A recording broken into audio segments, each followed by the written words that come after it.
وی خزی امام اعظم ابو حنیفه رحمه الله تا یو قاب کې سره مڼه راولېږله او وینځلې وه او ورسره چاکو مو والکه زبیره چې تا ته څوک مڼه راولېږي او سره د چاکوی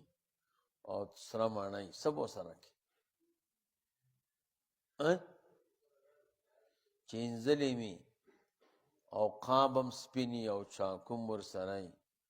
او ته درس کې او درته ښځه وایي دا مولوي صاحب ته ورکړه څه به کې خورې نو امام صاحب ته چې دی نو دا مڼۍ راولېږله سره او قاب ورسره او چاکو ورسره ښځه یې باندې ولاړه وایي دا مولوي صاحب ته ورکړه امام صاحب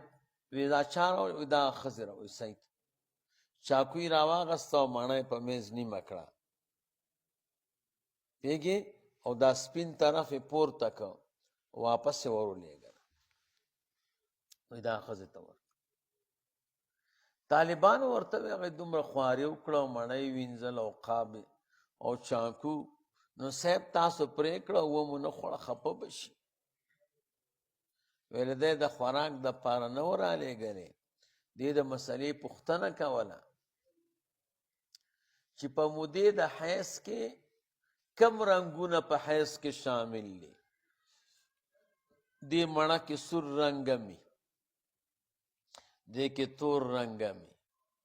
دې کې زیړه مي دې کې شینه مي مڼه مو لیدلې ده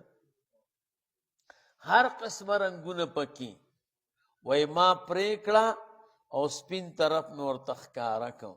ما وی چې څومره رنګونه په مودې د حیض کې دي دا په حیض کې شامل دي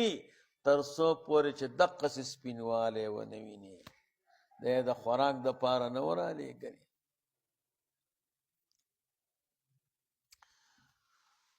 نو د احنافو مسلک دا دی دا شپږ واړه رنګونه چې دي رنګونو ته اعتبار نشته تر څو پورې چې سپینوالی خالص ونه ویني که هغه تور دی او که سور دی